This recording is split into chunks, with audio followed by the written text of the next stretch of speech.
हाँ দেখো এইটা হলো देखो तुम लोग का हुआ आइनोट एवरेज तक तो बता दिए V M by pi omega L pi minus alpha cos alpha plus sine alpha, ये कैसे निकाले, ये इसका एवरेज वैल्यू निकाल दी यहाँ से यहाँ तक का। ठीक है, अब यहाँ पे V M by omega L होगा, ये तो निकाल दिए। ठीक है, ये आइनोट एवरेज निकाल दिए। अब देखो, अब इसके एनालिसिस करो। अल्फा से पाई में L T N but slope positive है, मतलब क्या है, एनर्जी सोर्स से लोड की तरफ बह रहा है। ठीक है, इंडक्टर इज चार्जिंग और स्टोरिंग एनर्जी। ओमेगा टू पे ओमेगा टी स्क्वायर टू पाई पे इंडक्टर मैक्सिमम एनर्जी स्टोर कर लेगा, तो ये half L I not square by two, और ये आई नॉट स्क्वायर अब यहाँ से निकाल लो। आई नॉट का वैल्यू क्या है, V M by pi cos alpha minus cos omega T, V M by omega L alpha minus cos omega T, I naught का वैल्यू निकाल लो। ये हो गया टी एल मैथ।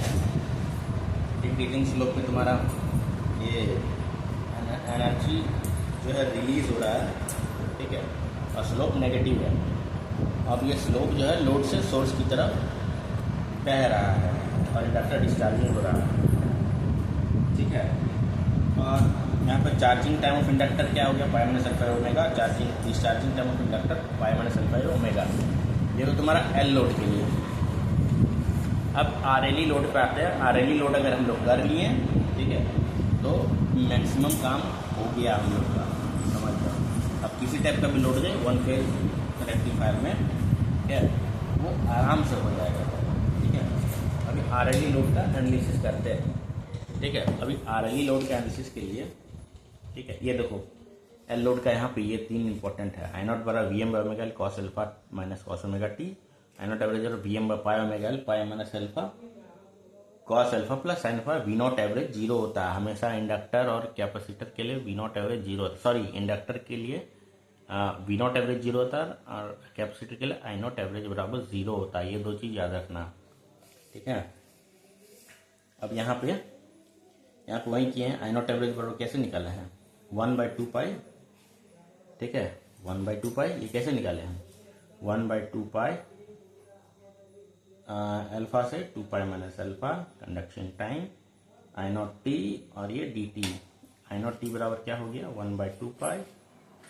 ठीक है, और यहाँ पे क्या हो गया, अल्फा से 2 pi minus alpha. I naught T बराबर क्या है, V M by pi omega L, V M by omega L cos alpha minus cos omega T.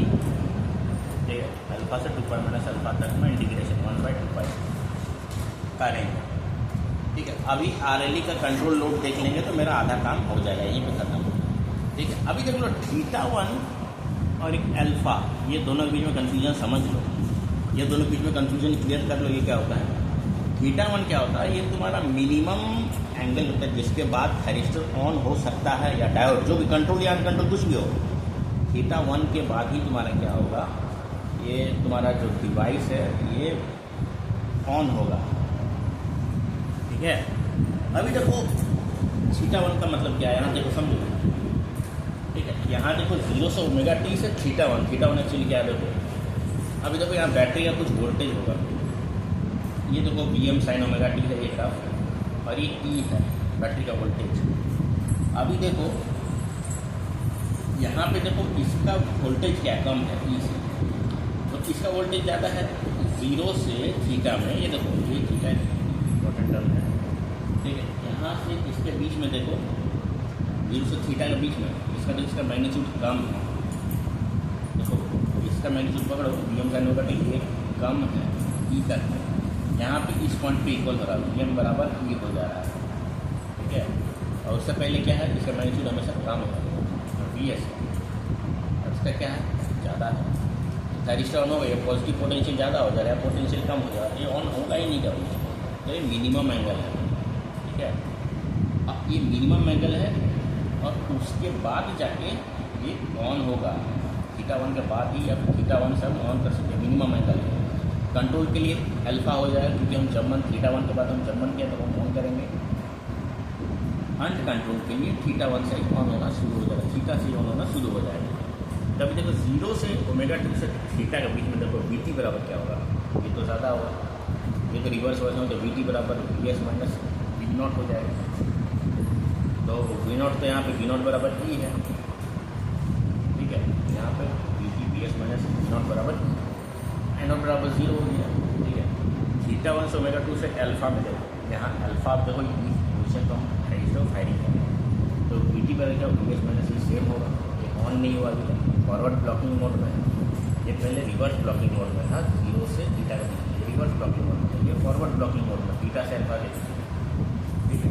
अब अल्फा से थीटा का बीच में क्या होगा, ये ऑन हो जाएगा, ठीक है, ये ऑन होगा, ठीक है। अभी देखो इसको थीटा 1 से अल्फा के बीच में इसको हम ऑन करेंगे, मतलब ऑन नहीं करेंगे, ये सॉरी ऑन नहीं फायरिंग नहीं मिलेगा इसको, तो ये तो सेम केस हो जाएगा, ठीक है। अब इसका ग्राफ बना दो, ग्राफ देखो यहाँ पे, ग्राफ कितना मस्त बना हुआ है यहाँ पे देखो,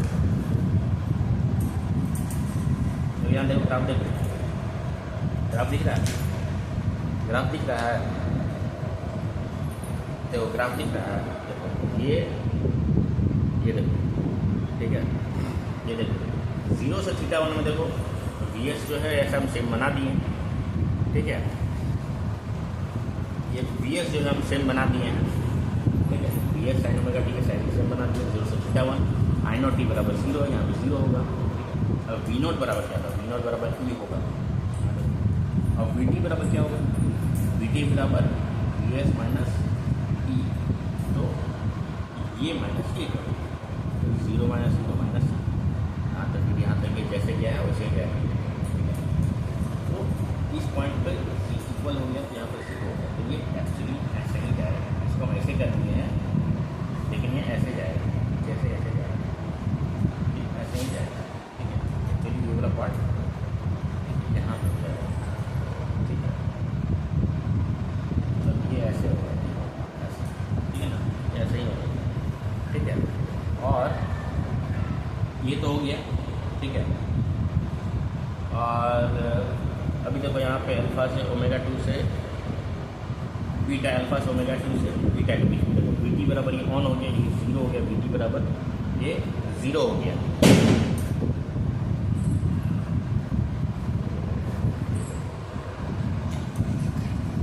ठीक है, ये वी टी बराबर 0 हो गया, ठीक है। अब देखो वी एस बराबर